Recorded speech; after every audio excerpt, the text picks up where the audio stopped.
I was 19 years old.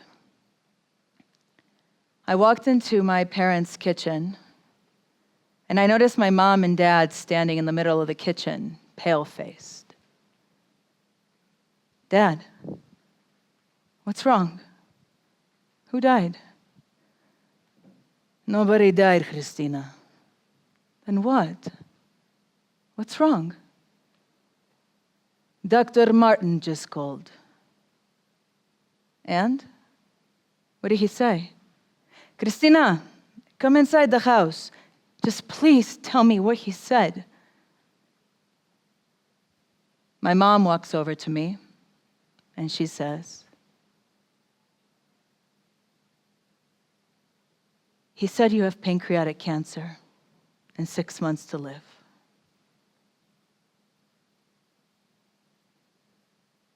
I walk out of my kitchen, through the garage, and I'm standing in the middle of my driveway. And the first thought that I had was, if I die, my soul will lose in silence. Nobody will ever know what happened 12 years ago. I can't die yet because if I die, my soul will die unresolved. Christina, tell somebody. My thought terrified me more than hearing that I had 6 months to live. 3 weeks later, I had a Whipple surgery. They removed 5 of my organs entirely or partially to save my life. My stomach, my pancreas, my gallbladder, my duodenum, and my small intestine. And if you're wondering what they replaced them with, nothing. They reconstructed my digestive system with what was left of my organs. I spent 3 weeks in the hospital, and then I was released from the hospital with a 13-inch scar across my abdomen. When I heard I had 6 months to live, my body went numb. It terrified me. I knew I needed to survive cancer because I couldn't deny any longer that all I had been doing was trying to suppress my pain. And I tried really hard. And if anyone could achieve it, it would have been me.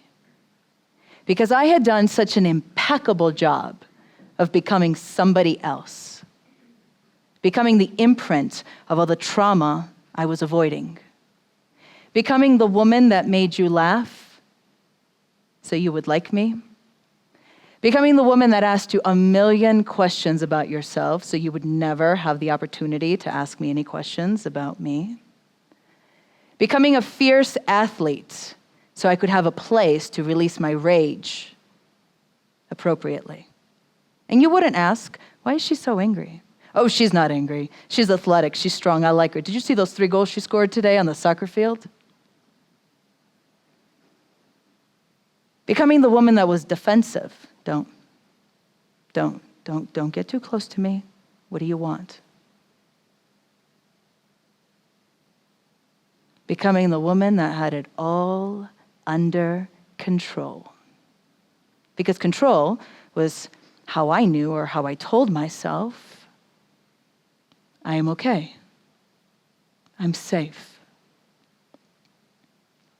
Becoming the woman that traveled 80,000 miles a year just to keep busy, but really to not deal. I had no idea how to ask for help. I didn't know what to do to begin to heal. And quite frankly, I came from a world that taught me to keep things unspoken, pushed to the side, and forgotten. Not my family, but my culture. So many cultures. Now I'm 20 years old and running away from my pain. 1 year after the Whipple surgery, I moved to Los Angeles. 21 years old, running away from my pain. still living in Los Angeles, distracting myself with life. 23, 25, I got into a car accident when I was 25 years old. A girl ran a red light and hit my SUV. I rolled and flipped 2.5 times before I smashed into a wall, hanging there, upside down in my SUV. I sat on the pavement after a homeless man pulled me out of my vehicle. And the first thought that I had was, you better stop running, Christina, because if you don't stop running, it's going to kill you. Stop running away from your pain.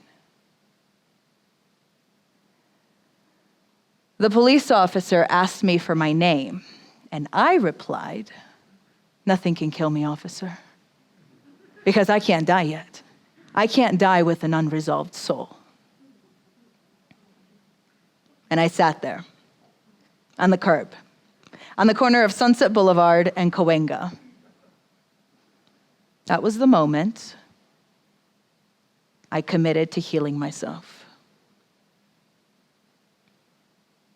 I was living in Los Angeles at the time, so I tried crystal healings. I had a shaman, meditation, therapy, breath work.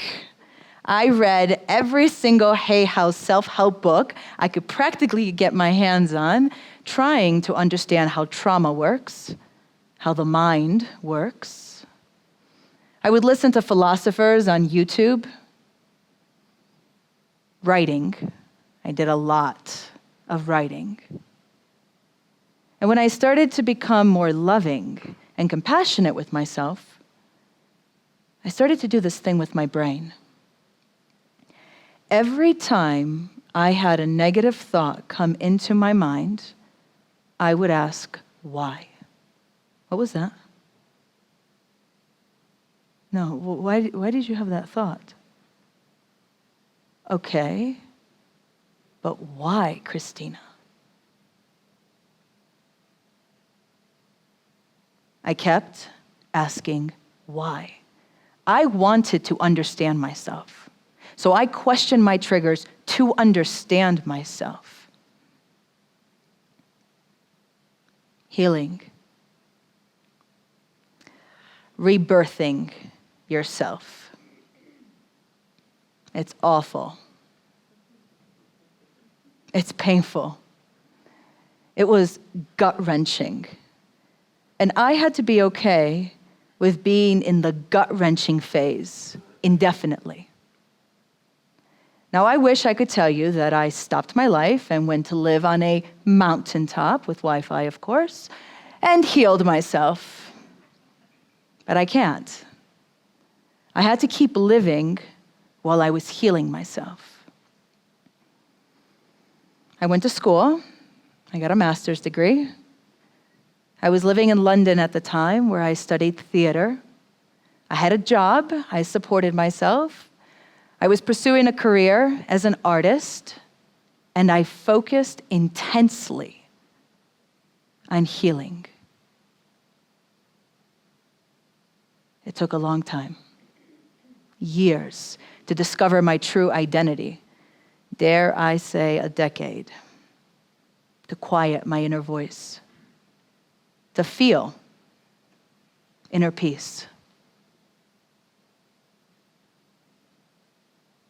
I'm okay now, and I know that because my inner voice is quiet, not turned off. I think that's pretty much impossible living in the modern world, unless, of course, you're living on that mountaintop. And then again, maybe. But quiet.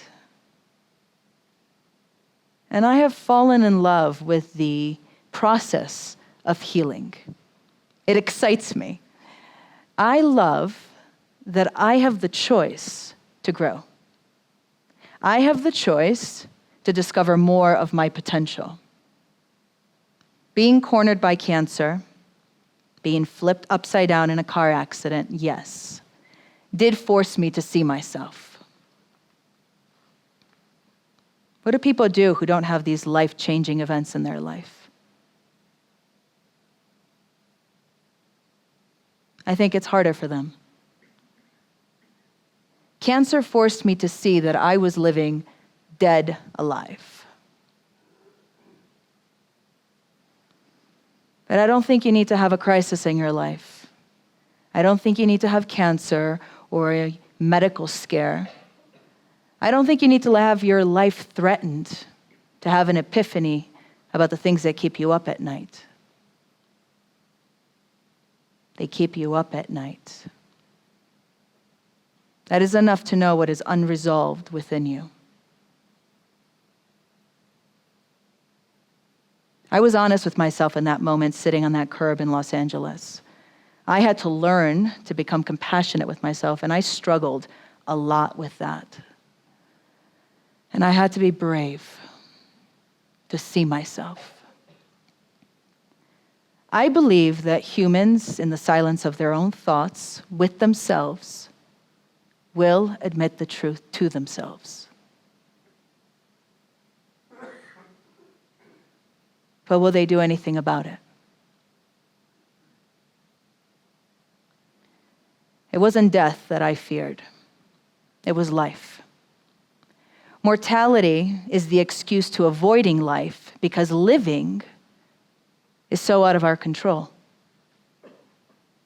We're all going to die. We know that. That's inevitable. I don't think we fear mortality. We think we do. We fear living because we're unresolved within ourselves. And to resolve it is too painful. To resolve it means to live. We fear the responsibility living truly requires for us to actually live. Why are we so afraid?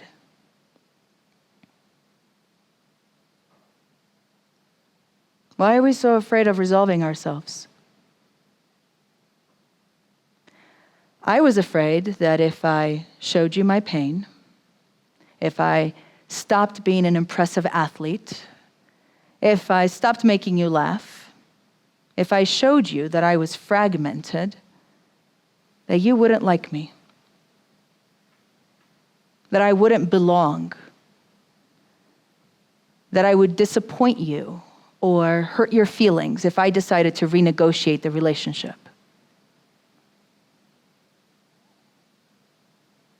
Our human need to belong suppresses our pain.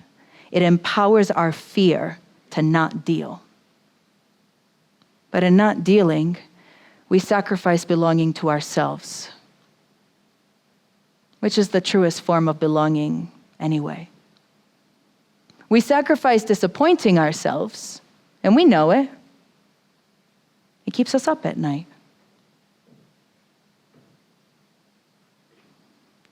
The worst feeling I have ever felt is the feeling of regret, followed by the reality that I'm running out of time. We're all running out of time, at all time. Because we don't know when time is up. Please disappoint somebody. Please decide to not belong somewhere with someone. Please, face yourself like your life depends on it. Because it does. Thank you.